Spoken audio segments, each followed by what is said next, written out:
নমস্কার। যারা আমরা তৃণমূল কংগ্রেসের প্রার্থী হিসেবে তৃণমূল কংগ্রেসের দলীয় প্রতীক নিয়ে মমতা বন্দ্যোপাধ্যায়ের প্রার্থী বলে মমতা বন্দ্যোপাধ্যায়ের মুখ ব্যবহার করে ভোটে জিতে বিধায়ক হয়েছি বা সাংসদ হয়েছি, আমার সকলের কাছে একটা অনুরোধ যে দেখুন, কোনো ধরনের কোনো সিদ্ধান্ত নেওয়ার আগে একবার নীতিগতভাবে আপনারা কর্মী সভা ডাকুন। কারণ আমরা যারা জিতেছি, আমরা একা জিতিনি, আমরা নির্দল নয়। আমরা জিতেছি মমতা বন্দ্যোপাধ্যায়ের প্রার্থী হিসেবে, তৃণমূল কংগ্রেসের প্রার্থী হিসেবে, ঘাসের ওপর জোড়া ফুল প্রতীক তৃণমূলের মমতা বন্দ্যোপাধ্যায়ের প্রার্থী হিসেবে, এবং মমতা বন্দ্যোপাধ্যায় এই বয়সে যা প্রচার করেছেন সারা বাংলা ঘুরে, তার সুবিধা নিয়ে আমরা জিতেছি। তো সুতরাং এখন বড় বড় কথা যারা বলছি, তো একবার একটা কর্মীদের আমাদের মতামত নেওয়া উচিত। কারণ জিতেছি মমতা বন্দ্যোপাধ্যায়ের দলে, জিতেছি মমতা বন্দ্যোপাধ্যায়ের প্রতীকে, ভোট করেছেন তৃণমূল কংগ্রেসের কর্মীরা, আর ভোট দিয়েছেন মমতা বন্দ্যোপাধ্যায়কে যারা মুখ্যমন্ত্রী চেয়েছেন সেই মানুষ।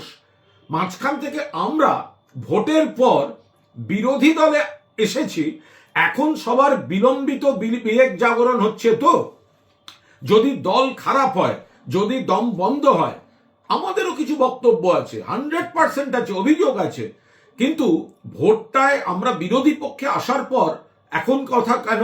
যদি দল খারাপ হয় আপনি কেন প্রার্থী হয়েছিলেন? কেউ আপনাকে বলেছিল? তখন তো মমতাদির সঙ্গে ছবি, অভিষেকের সঙ্গে ছবি, কয়েকজনের পুরনো ইন্টারভিউ, এই ভোটের মুখে কি সব প্রশংসা মমতা বন্দ্যোপাধ্যায়কে, অভিষেক বন্দ্যোপাধ্যায়কে। তারা আজকে শুনুন, আর একটা কথা বলি, একটু ভগবানে বিশ্বাস রাখবেন। যারা অন্য ধর্মের আল্লাহকে শ্রদ্ধা করেন, আপনারা সবাই একটা জিনিস শুধু মনে রাখবেন, যে আপনাদের দাঁড় করিয়েছে, যার পরিচয় দাঁড়িয়ে আছেন, এখন তো শুনছি নাকি দু একজন এতখানি কথা বলছে যে আমরা আসল দল, প্রতীক পর্যন্ত নিয়ে নেব। দেখুন, সংখ্যাতত্ত্বে এবং অন্য একটা রাষ্ট্রশক্তি যদি পেছন থেকে আপনাদের পুলিশ প্রশাসন দিয়ে মদত দেয়, তাহলে অনেক কিছু করা যায়। কিন্তু বুকে হাত দিয়ে বলুন, ওপরওয়ালার কাছে কৈফিয়ত দিয়ে বলুন, যে মহিলা আপনাদেরকে এতখানি প্রতিষ্ঠা দিয়েছে, সরকার হলে আপনারা অনেকে মন্ত্রী হতেন, তার হাত থেকে প্রতীক নেওয়া বা তার হাত থেকে দল কাড়ার কথা যারা বলছে, যারা ভাবছে সংখ্যাতত্ত্বে কি হবে বা অন্য একটা বড় শক্তি পুলিশ প্রশাসন দিয়ে হেল্প করে কি হবে, সেটা আলাদা ব্যাপার। আপনি বুকে হাত দিয়ে ভাবুন, ওপরওয়ালা কোনোদিন ক্ষমা করবেন না। এটা এত বড় বেঈমানি, এত বড় বিশ্বাসঘাতকতা, এটা ওপরওয়ালার আশীর্বাদ নেমে আসবে। ওপরওয়ালার আশীর্বাদ নেমে আসবে যদি আপনি বিশ্বাসঘাতকতা না করেন, যদি আপনি মূল্যবোধ, দায়বদ্ধতা দেখান, কৃতজ্ঞতা দেখান মাননীয় নেত্রীর প্রতি। অসুবিধা থাকলে, ক্ষোভ থাকলে 100 বার বলবেন, কিন্তু ওপরওয়ালা আশীর্বাদ নয়, অভিশাপ দেবেন।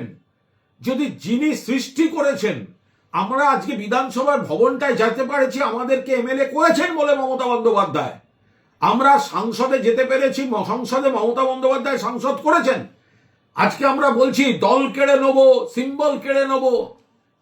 মায়ের কাছ থেকে কেড়ে নেবেন যেটা দলটাকে জন্ম দিয়েছেন, যার স্ট্রাগল থেকে জন্ম হয়েছে। হ্যাঁ, তার মধ্যে ঝগড়া হতে পারে, বিভেদ হতে পারে, সব হতে পারে। ওপরওয়ালা ক্ষমা করবেন না। আর যদি এত বড় নেতা হন আপনারা, এত বড় বড় কথা, অন্য দলের মদত নিয়ে বড় বড় কথা না বলে প্রতীক অন্য তৃণমূলের প্রতীকে মমতাদির ছবি দিয়ে জিতেছেন, তৃণমূলের কর্মীরা ভোট করেছেন, মমতাদিকে যারা ভালোবাসেন তারা আপনাকে ভোট দিয়েছেন। আপনি একা একা ডিসিশন নেওয়ার আগে যদি ক্ষমতা থাকে, প্রত্যেকের এলাকায় কর্মী সভা ডাকুন, কর্মী সভা ডেকে মানুষের মতামত নিন। আপনার এই বিশ্বাসঘাতকতা যদি মানুষ অ্যালাউ করে, করবেন, কিন্তু মানুষের মতামত নিন। মানুষ যদি বলেন, কর্মীরা যদি বলেন তৃণমূলের সঙ্গে থাকতে, দিদির সঙ্গে থাকতে, কর্মীদের বক্তব্যকে সম্মান দেবেন। জয় বাংলা।